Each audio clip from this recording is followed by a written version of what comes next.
नज़र इस पर बनी हुई है। और उसके बाद अब ये तस्वीरें हम आपके साथ साझा कर रहे हैं क्योंकि प्रधानमंत्री नरेंद्र मोदी खुद बालासोर में हैं और वहां पर जायजा ले रहे हैं।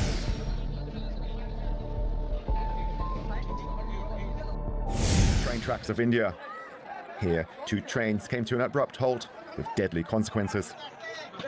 Dazed passengers are pulled to safety through windows and doors. Rescue teams and locals are doing what they can to help. Authorities say that one of the trains derailed, its debris causing several carriages of the other train to overturn. Passengers were left with no time.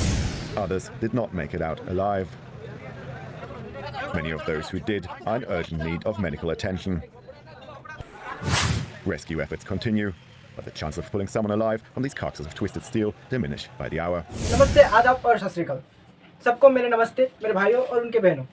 वो खौफनाक रात, जिस रात को train accident हुआ, उस दिन मतलब क्या हो सकता कि उस खौफनाक रात, जिस रात को ट्रेन एक्सीडेंट हुआ, और उस समय मेरे हर सोशल मीडिया अकाउंट पे, फेसबुक हो, व्हाट्सएप हो और जितने भी मेरे ट्विटर हो, हर जगह हर मेरे दोस्त, मेरे भाइयों और मेरे जितने भी आसपास के लोग थे, वो सब मैसेज करना शुरू कर दिए। जितने भी हो सके उन लोगों ने हमें मैसेज करना शुरू कर दिए कि ट्रेन एक्सीडेंट हो चुका है, कि जब अगर कोई ब्लड डोनेट करना चाहे तो हमारे पास की हॉस्पिटल में पहुँच के बालेश्वर पहुँच जाइए और ब्लड डोनेट कीजिए। तो आज की वीडियो पूरी विषय पे यही पे है। मैं जिस जगह पे ये दुर्घटना हुआ था, उसी एरिया का बच्चा हूँ। मेरे आसपास की एरिया में ये हुआ है। मैं बालेश्वर का बच्चा, उड़ीसा का हूँ। और इस एरिया के जब एक्सीडेंट हुआ तो इसके ऊपर सबकी क्या राय और मेरे क्या राय, इसके ऊपर आज की फुल वीडियो है। आज देखते रहें। तो शुरू करते हैं आज वीडियो।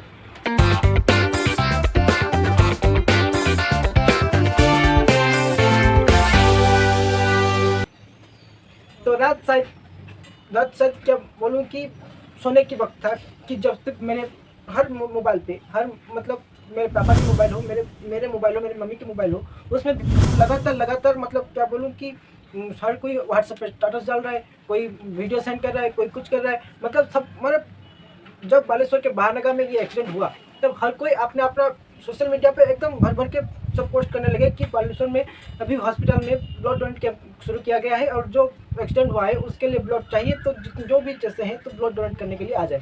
तो मेरे दोस्तों ने मुझे फ़ोन किया, हम लोग भी वहाँ पे पहुँचे, मेरे दोस्त भी कुछ गए थे ब्लड डोनेट करने। तो इसी पूरे अफरा तफरी में तो बात ऐसी है कि ये चीज़ें बहुत अचानक सी हुई। हालांकि मैं ऐसा बोलता हूँ कि दुर्घटना को कोई बुलाता नहीं, वो खुद ब खुद होता है और इसके लिए कोई जिम्मेदार शायद नहीं होता। पर बात ऐसी है कि सीधी सी बात कि पहले हम जानते हैं पॉइंट नंबर 1 पे कि कैसे ये ट्रेन एक्सीडेंट हुआ। तो बात ऐसी है कि जब ट्रेन 2 करमंडल एक्सप्रेस और आने वाली एक्सप्रेस 2 जब जा रहे थे, हम लोग शायद ये ट्रेन को हम लोग ना जानते हो, ऐसे हो नहीं सकता। पर यहाँ पे है कि बालेश्वर, यहाँ पे उड़ीसा के लोग, पश्चिम बंगाल के लोग इस ट्रेन को बहुत ही अच्छे से पहचानते हैं। इसको हम बोलते हैं कि हम लोग बहुत बार यूज़ करते हैं, पुरी जाने के लिए हो, भुवनेश्वर जाने के लिए हो, या कुछ भी कहीं पे भी जाने के लिए ये हमारे लिए बहुत आसान सी एक्सप्रेस है। मतलब इसका स्टॉपेज मतलब देखा जाए तो बालेश्वर में है और हम जलेश्वर में है, और ये थोड़ी यही एक्सप्रेस है ना, तो बड़ी स्टेशन में रहता है। तो इसी जगह पे लेकर वो धीरे धीरे आगे जाता है। तो उस दिन मतलब ऐसा हुआ कि जब ट्रेन एक्सीडेंट हुआ तो सारे लोग वहाँ पे पहुँचे वो ब्लड डोनेट करने के। तो इस समय भी एक चीज़ है कि जितने भी जो भी कर सकता था, जैसे भी उन सब ने अपना मदद की, हम लोगों ने भी मदद की। मतलब क्या बोलूँ कि हमारे बस जो कंडक्टर, जो बस मालिक, सब अपने स्तर पे जो कर सकता था उसने सब कुछ किया। अपने मतलब अपना छोड़ के, मतलब जितने भी साधारण लोग थे, जितने भी आम लोग थे, उनके पास से जितने भी संबल था उन लोगों ने सब झुकाया और लोगों की मदद करने की कोशिश की। और जो भी तस्वीरें थे उसको देखना रोह काँप जाएगा, ऐसी वाली तस्वीरें थी। तो इस घटना फोटो सब आ रही थी जिसको देखना भी मेरे लिए बहुत मुश्किल था। और उस समय रात को ही मुझे क्या बोलूँ कि उस रात के बाद सुबह होते ही पता चला कि क्या पूरी घटना है। जिस भी लोग में देखो, जिस भी जगह पे जाओ, हर कोई इसी ऊपर बात कर रहा था कि क्या हुआ और कैसे हुआ। हर कोई अपना थ्योरी बता रहा था कि कोई बोल रहा था कि ट्रेन की पटरी पे गिर गई, कोई बता रहा था ट्रेन एक और दूसरे के साथ धक्का लग गई, कोई बता रहा था दोनों ट्रेन धक्के हो गए, कोई बता रहा था कि कुछ मालगाड़ी के साथ धक्का हो गया, कि कोई बोल रहा था कि सिग्नलिंग में गड़बड़ी हुई। बहुत सारी चीज़ें बहुत लोग बोल रहे थे। और ऐसे बोलूँ कि हर किसी को जितने भी पकड़ लूँ तो हर किसी का अपना मतलब काफ़ी हद तक सही था। तो जितने भी लोग हैं उस समय की फ़ोटो कोई अपना बच्चे को ढूंढ रहा है, कोई अपना भाई को ढूंढ रहा है, कोई अपना परिजन को ढूंढ रहा है। ऐसे इसी के अंदर हम लोगों को जो ये, हालांकि मेरे पास की मैं उड़ीसा के लोग हूँ, मतलब उड़ीसा का हूँ, और मैं क्या बोलूँ, जिस जगह पे ये हुआ है बालेश्वर जिला बहानगा, बालेश्वर स्टेशन के पास, उसी का एरिया का मैं बच्चा हूँ। उसी के साथ ये है कि मैं सुबह उठूँ या ना उठूँ, उसी रात को ही मेरे मोबाइल पे व्हाट्सएप मेरे दोस्तों ने भेजा कि ब्लड डोनेशन कैंप में ब्लड डोनेट करने लोग आ रहे हैं, तुम लोग भी आ जाओ। हम सब मतलब चीज़ देखिए कि लोग भर्ती होकर ब्लड डोनेट करने के लिए आए। और बालेश्वर के लोग, मतलब क्या बोलूँ, बालेश्वर के आसपास के जितने भी लोग थे, उड़ीसा के लोग बोलूँ, तो लोगों ने खुद होकर हर किसी जो भी जैसा मदद कर पा सकता था हर किसी ने किया। कोई अपना दूसरा उसका सोचने बगैर सब लग पड़े कैसे उन लोगों की राहत में काम लिया जाए। उसके साथ में जो दुर्घटना हुआ है, इसी के लिए हम ब्लड देने के लिए आए हैं। भद्रक हमारा डिस्ट्रिक्ट मेडिकल ब्लड कैंप में हमारा संगठन आया है। 22-25 से आदमी लेकर आया हूँ ब्लड देने के लिए। अपना मुझे सो इच्छा से निस्वार्थ में हमने ब्लड देने के लिए आए हैं भद्रक मेडिकल, कि हमारा ब्लड लेके कोई किसी का जिंदगी बच जाए, इससे खुशी और दुनिया में कुछ नहीं है। इसलिए मेडिकल में आ रहे हैं, अभी भी आ रहे हैं। उनका हालत बहुत नाजुक है, किसी का पैर नहीं, किसी का हाथ नहीं। मेरे को संभाल नहीं पाया मैं खुद को। मैं ब्लड, यहाँ बहुत आवश्यकता है, वहाँ बातचीत हो रही थी तो मैंने जाके ब्लड दे दिया, शायद किसी का जान बच सके, कोई अपना घर जा सके। और एम्स के और एक बड़ी चीज़, एम्स के छात्रों ने उन्होंने भी आज तक, अभी तक भी उन्होंने आज तक मतलब काम में लगे हुए हैं। उनके परिजनों को अपना परिजन के सब लौटाना हो कि ट्रीटमेंट करना हो, वो अपने लगे हुए हैं। वो चीज़ आज तक भूला नहीं जा सकता।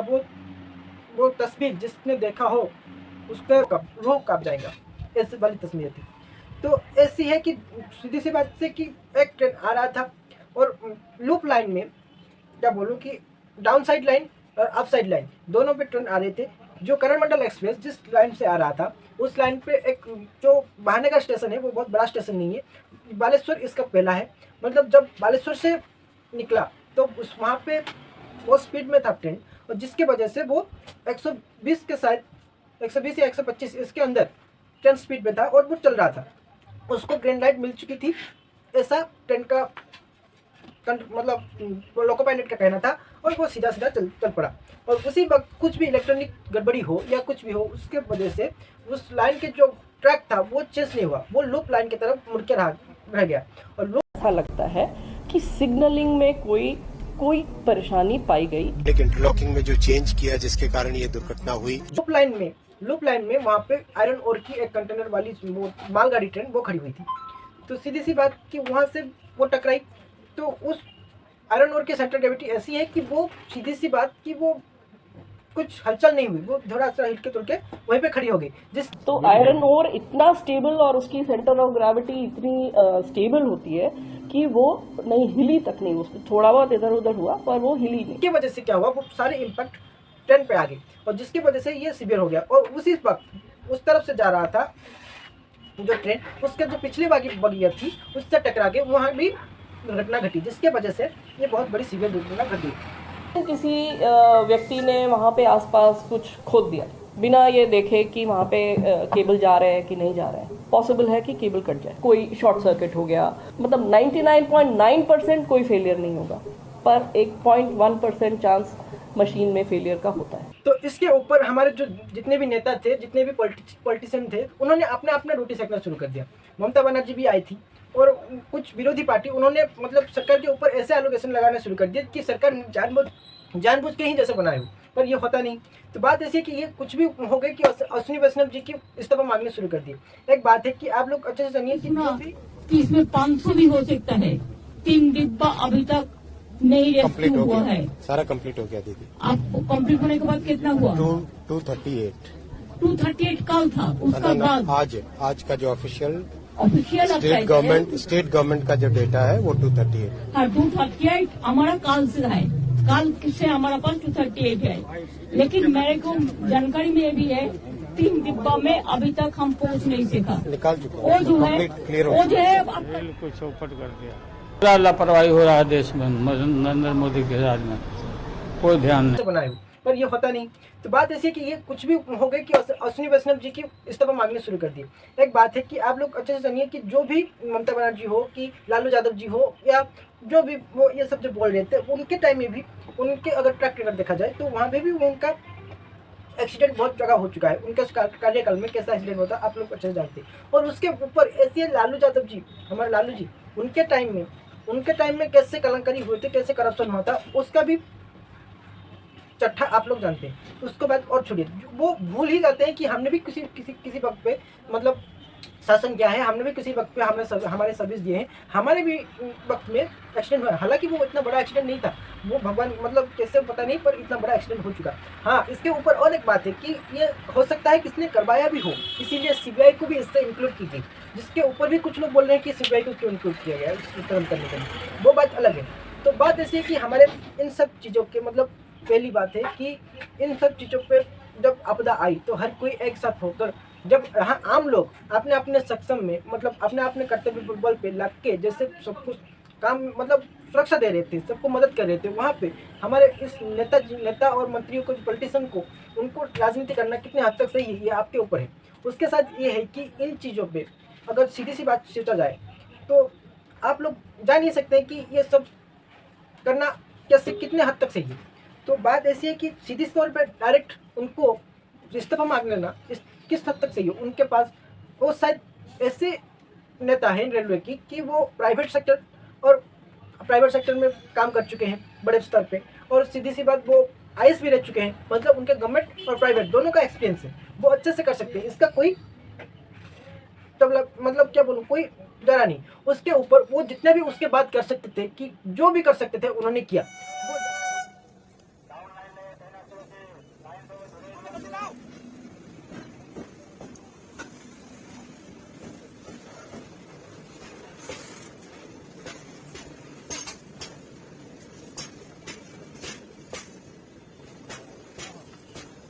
भारत माता की, भारत माता की, वंदे वंदे। बहुत बहुत धन्यवाद साथियों। आके वहाँ पे रह के सब काम को तदारक करना, उस पॉइंट पे आके सबको मदद करना, उसके साथ वो देखो वो जो बोल रहे थे उनका आक्रोश भी देखिए, वो कितना दुखी है इस बात से। अभी आपने देखा अब तक 3 गाड़ियां जा चुकी है, टोटल रात में करीब 7 गाड़ियां प्लान्ड है और एकदम नॉर्मलाइजेशन की तरफ ले जाना है। और बहुत ही संवेदना के साथ जिन परिवारों के मेंबर्स खो गए उनको किसी न किसी जल्दी से जल्दी उनके पास उनके परिवारजन पहुंचे, ये हमारा दायित्व अभी खत्म नहीं हुआ। एकदम नजरअंदाज कर रहे हैं लोग। उसके साथ ये है कि वो उस समय प्रधानमंत्री जी खुद आके भी उस 0 पॉइंट पे पहुंचे और वो सबकी तदारक की। ये कैसे उनको मतलब बोलूँ कि क्या हुआ, कैसे क्या हुआ, क्यों हुआ, उन सब की जायजा लिया गया और इसको वो जो भी कर सकते थे वो उन्होंने किए। और इसको पब्लिसिटी के लिए करना, बोल देना, ये कैसे मानसिकता है जो बोल रहे हैं, तो उनका क्या बोला जाए। तो उसके बाद नंबर 3 पे आते हैं कि ये दुर्घटना हुई तो हम लोग क्या कर सकते हैं आगे कि ये दुर्घटना ना हो। कुछ जितने भी हमारे रिपोर्ट सोल्यूशन और जो भी एक्सपर्ट्स हैं, जितने भी हमारे जो भी रिपोर्ट्स हैं उसके ऊपर अगर तदारक की जाए तो सीधी सी बात है। कुछ लोग पूछ रहे थे, मेरे भी मन में वो धारणा आया था, तो कवच सिस्टम का क्या हुआ। कवच सिस्टम का जितने भी रिपोर्ट है वो बोल रहे थे कि यहाँ पे शायद कवच सिस्टम लगी ही नहीं थी, शायद यहाँ पे लगी ही नहीं थी कवच सिस्टम। मतलब ये पहली बार जो कवच सिस्टम है जो कोलाइड होने से रोक रहा था, जिसको हमने टेस्ट भी किया हुआ था, जो सफल भी हुआ। और इसको धीरे धीरे हमने क्या किया कि पहले हमने क्राउडेड एरिया में जहाँ पे दिल्ली, मुंबई और जैसे क्राउडेड जगह पे जैसे ट्रेन चलता है वहाँ पे लगाने की पहली कोशिश की जाएगी थी, और उसके ऊपर वो धीरे धीरे बिछाने का काम किया जाना था। पर यह हुआ कि यहाँ पे जिस वजह से लगा नहीं था उसके लिए ये शायद दुर्घटना कम हो सकती थी। दूसरी बात यह है कि कवच सिस्टम शायद इतने कम वक्त में कोई काम कर नहीं सकता, ये एक्सपोर्ट का करना था। मतलब जितने देर में कोलाइड हुआ और जितना वो उसका स्पीड था उस समय और उसका पटरी बदलना, इन सब को देख के शायद लगता नहीं कि वहाँ पे कोई कवच उसको कुछ भी मदद कर सकता था। तो वो बात एक्सपर्ट के ऊपर है, क्या सही है क्या गलत उनके ऊपर। तो उसके ऊपर ये है कि हम लोग इसके ऊपर क्या कर सकते हैं। अभी तक जितना भी है तो पहले तो सेफ्टी को बढ़ाना चाहिए, रेलवे के लिए सेफ्टी बढ़ाना चाहिए। दूसरी बात जो डीरेल होने की बात आ रही थी है कि अभी पहले भी आती थी अब भी आ रही है, इनके लिए हमें सेफ्टी कंट्रोल चेक बढ़ाना होगा जो रेलवे को करना चाहिए। पर और दूसरी बात ये है कि हमारे जितने भी कर्मचारी हैं उनको बढ़ाना होगा। तो दूसरी बात यह है कि जितने भी रेल पटरियाँ हमारे जोन्स हैं वहाँ पे अच्छे लोग जो उन धरना के साथ उन रेल पटरियों के साथ अच्छे से लिंक होकर उस एक जोन में अच्छे से एक टीम हो या एक लोग हो वहाँ पे अच्छे से मुआयना करके ठीक करके हर वक्त चेक करके ट्रेन को पटरियों को ठीक करके वहाँ पे ट्रेन चलाने की अनुमति देता है, तो वहाँ पे वो काम कर सकता है। और ये एक वास्ट एरिया है, हमारे इंडियन रेलवे छोटा जगह नहीं है, बहुत बड़ी चीज़ है, तो उसको भी कंट्रोल करना इतना आसान नहीं है। इन सब के ऊपर प्रॉब्लम आने के कारण क्या है? प्रॉब्लम आने के कारण है पैसा। रेलवे अभी तक बहुत सारी लॉस में चल रहा है। जो जितने भी इनका लॉस होने के कारण क्या है कि जितने भी पैसेंजर थे अभी वो कम हो रहे हैं। इसका कारण है कि अभी उससे भी फास्ट तरीका लोग अपना रहे हैं, जैसे एरोप्लेन हो और क्या बस हो, प्राइवेट ट्रांसपोर्ट हो, वो खुद अपना रहे हैं, जिसके वजह से ऊपर अपर मिडिल क्लास लोग और जो हायर क्लास लोग वो नहीं आ रहे उतना, उनसे ही ज़्यादा टिकट की डिमांड की जा रही है, उनको वो ही ज़्यादा टिकट के पैसे देते हैं। और लोअर मिडिल क्लास और जितने भी गरीब किस्म के लोग हम लोग जितने आते हैं वो इतना दे नहीं पाते, और वो मतलब लोकल मतलब और छोटे जितने भी कम तक मतलब चलाते हैं जाते हैं, और ये हमारे लिए लाइफ लाइन है। और धीरे धीरे जितने भी फ्रेट ट्रेन का भी क्या हुआ, फ्रेट ट्रेन भी धीरे धीरे कम हो रहा है, क्योंकि अभी वो भी रास्ता देख रहे हैं कि कुछ किया जा सकता है या नहीं। उसके साथ और एक चीज़ है कि अभी रेलवे में बहुत सारे क्राउडेड है, हमारे मालगाड़ी और जो पैसेंजर ट्रेन एक ही लाइन पे चलते हैं, और उसके तो सोल्यूशन निकाला जा रहा है कि डेडिकेटेड फ्रेट कॉरिडोर बनाया जा रहा है, ये सही है। तो दूसरी बात ये है कि सेफ्टी कंट्रोल में जितने भी अभी पैसे लगना है, जो लॉस हो रहे हैं, उनको भरपाई करने के लिए अभी रेलवे को अपडेट करने की ज़रूरत है। और इन सब की परेशानी के मेन मुद्दा अगर मैं समझूँ तो यहाँ पे एक तरह के समझ लो कि ये रेलवे है, हालांकि ये गवर्नमेंट का चीज़ है, तो उसके ऊपर एक तरह की कंपनी पर रूप से देखा जाए ये एक तरह की कॉर्पोरेट ही है।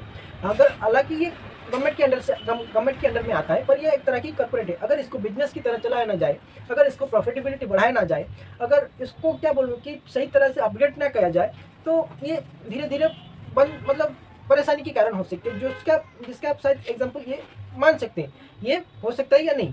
पर बात ऐसी सीधी सी बात अगर सोचा जाए तो समझा जाए कि अभी रेलवे को अपना प्रॉफिटेबिलिटी बढ़ाना होगा, रेलवे को अपनी प्रॉफिटेबिलिटी बढ़ाना होगा। इसके लिए हमें शायद करना क्या जाए, जितने भी बिजनेस ओरिएंटेड लोग हैं, जो भी अच्छे कॉर्पोरेट सेक्टर में काम कर चुके हैं, जिनके पास एक्सपीरियंस है, उनको लाना चाहिए। जितने IAS है, IPS है, उनके साथ जो इन सारे कॉर्पोरेट सेक्टर में काम कर चुके हैं, बिजनेस के आइडिया अच्छे हैं, प्लस करती कंपनी को कैसे ऊपर उठाया जाए, उनके ऊपर उनका एक्सपीरियंस है, उनको लाया जाए, जिसके वजह से शायद ऐसे चीज़ को बंधन मतलब एक नया रास्ता तैयार किया जाए कि जिसके वजह से गरीब लोग भी उपकृत हों और मतलब रेलवे की भी प्रॉफिटेबिलिटी आगे बढ़े, जिससे शायद इन सब की सोल्यूशन हो सकता है। और हमारे जैसे आम आदमियों के लिए ये किया जा सकता है कि हम लोग अपनी अभी भी है कि बहुत लोग शायद टिकट ना लेकर चढ़ जाते हैं, हालांकि टिकट चेक करने के लिए TT इतना है नहीं, वो हम लोग अच्छे से जानते हैं कि मतलब वहाँ पे टिकट चेक करने के लिए TT कितने अवेलेबल है, बहुत कम अभी क्या बोलूँ कि TT अवेलेबल है। हमारे रेलवे की जितने भी रिक्वायरमेंट है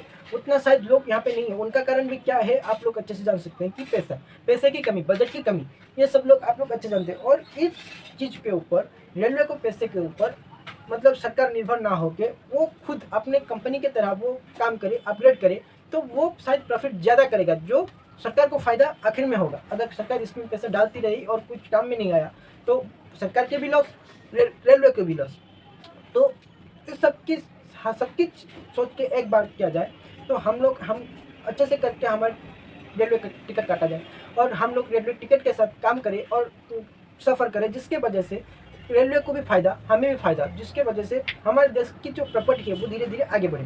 तो कवच अभी इस एक्सीडेंट से हमने और एक चीज़ सीखी कि कवच सिस्टम को और कैसे अपग्रेड किया जा सकता है, कि और कैसे मतलब जितने भी एक्सीडेंट होते हैं उन सब के बारे में हमने अच्छे से जाना कि कैसे और तरीके से भी एक्सीडेंट हो सकते हैं, जिनके बारे में शायद हम लोगों ने सोचा भी ना होता अगर इस एक्सीडेंट ना होता। उन सबको एकजुट करके, उन सब डाटा को एकजुट करके हम लोग अभी और भी ऐसे तरीका बढ़ा सकते हैं कि कवच को ऐसे बना सकते हैं कि जिससे शायद जी मतलब क्या बोलूँ कि एक्सीडेंट होने के परिणाम 0.000009 हो जाए, 0.0001 हो जाए, ऐसा भी हो सकता है। तो ये भी हो सकता है कि कवच सिस्टम को इतना ज़्यादा अच्छा बनाया जाए और हमारे इलेक्ट्रॉनिक सिस्टम को इतना ज़्यादा अच्छा बनाया जाए जो सारी दुनिया से एक नंबर हो। और अभी जो G20 समिट चल रहा है इसके ऊपर ऐसे अगर दुर्घटना होती रही तो हमारी रेलवे की इंप्रेशन कैसी होगी, तो मतलब क्या बोलूँ बजट भी ज़रूरत होती है। तो मेरे हर चीज़ का आंसर एक ही जगह पर अटक रहा है कि इकोनॉमी को हमें बढ़ाना होगा, हमारे देश को इकोनॉमी को पहले बढ़ाना होगा, जिससे हर किसी के मतलब क्या बोलूँ हर चीज़ का सोल्यूशन है। आज के लिए वीडियो इतना ही है। अगर जितने भी मेरे वीडियो देख रहे हैं, अगर अभी तक देख चुके हैं, तो वीडियो को जरूर लाइक करें, जरूर सब्सक्राइब करें। ये छोटे सी चीज़ आपको ज़्यादा कुछ पढ़ नहीं होगा, ज़्यादा कुछ आपको पता नहीं होगा कि आपको कुछ फर्क नहीं पड़ता होगा, पर हमारे लिए ये छोटी सी चीज़ बहुत मायने रखती है। अगर एक लाइक और एक सब्सक्राइब कर दीजिए तो हमारे लिए बहुत फायदा है। अगर इससे आपको अच्छा कुछ जानने का मिला, कुछ सीखने का मिला, अगर कुछ अच्छा चीज़ मैंने बोला हो, अगर आपको अच्छा लगा तो वीडियो को जरूर लाइक कीजिए। तो आज के लिए वीडियो इतना ही, धन्यवाद।